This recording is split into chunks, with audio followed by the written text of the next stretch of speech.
भारत माता की मंच पर उपस्थित उत्तर प्रदेश के मुख्यमंत्री श्रीमान योगी आदित्यनाथ जी, उप मुख्यमंत्री श्रीमान केशव प्रसाद मौर्य,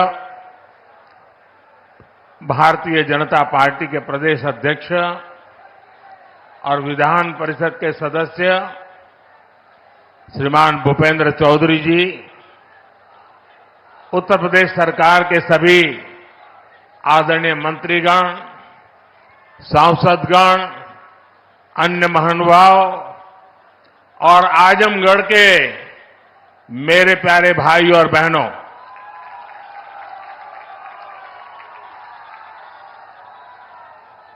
आज आजमगढ़ का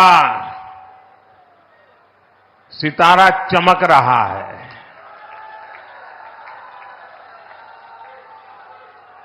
एक जमाना था जब दिल्ली से कोई कार्यक्रम हो और देश के अन्य राज्य उसके साथ जुड़ते थे। आज आजमगढ़ में कार्यक्रम हो रहा है और देश के अलग अलग कोने से हजारों लोग हमारे साथ जुड़े हुए हैं। जो हजारों लोग जुड़े हैं, मैं उन सब का भी स्वागत करता हूं, अभिनंदन करता हूं। साथियों, आज केवल आजमगढ़ ही नहीं बल्कि पूरे देश के विकास के लिए कई विकास परियोजनाओं का यहां से शुभारंभ हो रहा है। जिस आजमगढ़ को देश के पिछड़े इलाकों में गिनते थे, आज वही देश के लिए विकास का नया अध्याय लिख रहा है। आज आजमगढ़ से कई राज्यों में करीब 34,000 करोड़ रुपए के प्रोजेक्ट्स, उसका लोकार्पण और शिलान्यास हुआ है।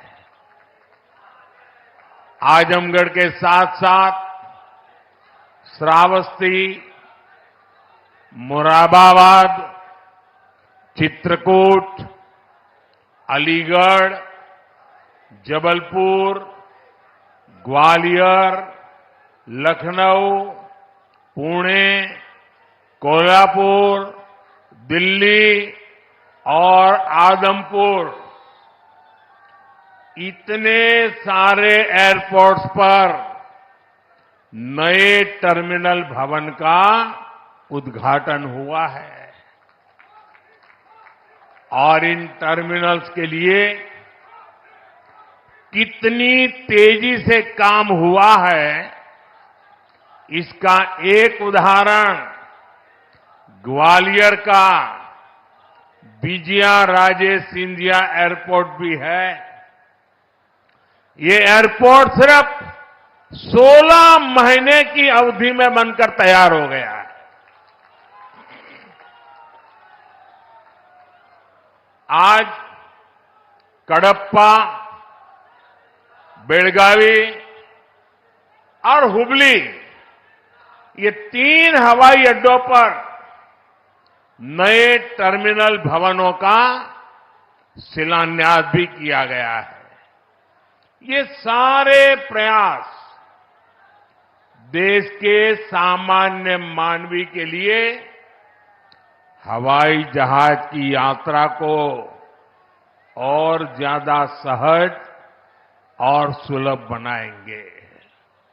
लेकिन साथियों, आप देखिए, पिछले कई दिनों से मेरे समय की मर्यादा के कारण मैं एक ही स्थान पर से देश के अनेकों प्रोजेक्ट का लोकार्पण कर रहा हूं। और जब लोग सुनते हैं कि देश में एक साथ इतने एयरपोर्ट, एक साथ इतने रेलवे स्टेशन, एक साथ इतने हवाई अड्डे, एक साथ इतने आईआईएम, एक साथ इतने एम्स, लोग अचरज हो जा रहे हैं और कभी कभी पुरानी जो सोच रहती थी ना, तो इसको भी उसी चौखट में बिठाते हैं और क्या कहते हैं, अरे भाई ये तो सब चुनाव का मौसम है ना। अरे मेहरबान,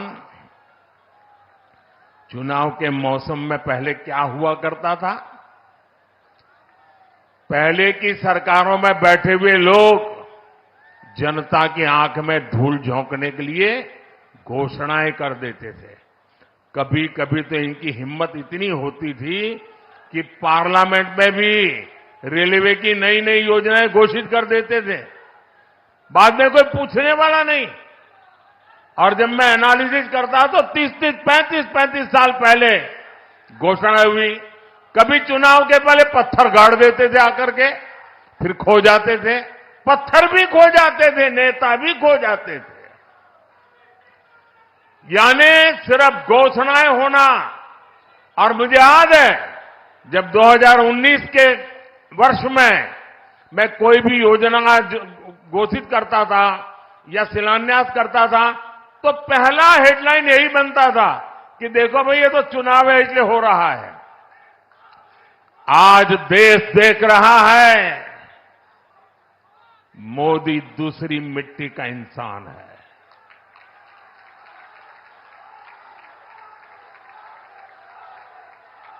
19 में भी जो हमने शिलान्यास किए वो चुनाव के लिए नहीं किए थे। आज उसको धरातल पर उतरते हुए देख सकते हैं, उद्घाटन कर चुके हैं। और आज 24 में भी कोई मेहरबानी करके इसको चुनाव के चश्मों से न देखें।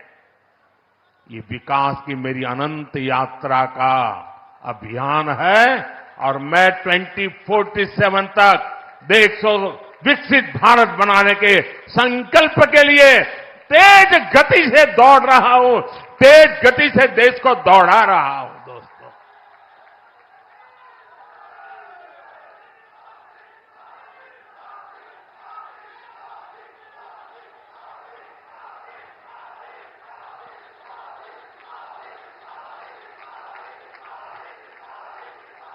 आजमगढ़ का इतना प्यार, इतना स्नेह देश भर के लोग आज जुड़े हुए देख रहे हैं, आपका ये उत्साह देख रहे हैं। और मैं देख रहा हूं पीछे जितने लोग अंदर पंडाल में हैं उससे ज्यादा धूप में तप रहे हैं। भैया ये प्यार अद्भुत है।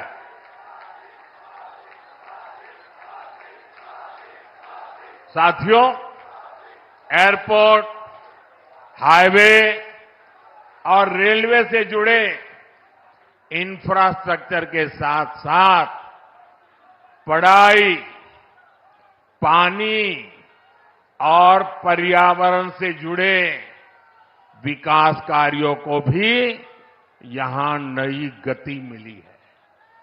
इन विकास परियोजनाओं के लिए मैं उत्तर प्रदेश और देश के सभी राज्यों की जनता को बधाई देता हूं। मैं विशेष रूप से आजमगढ़ के लोगों का आभार व्यक्त करता हूं। वो इतनी बड़ी संख्या में हमें आशीर्वाद देने आए हैं।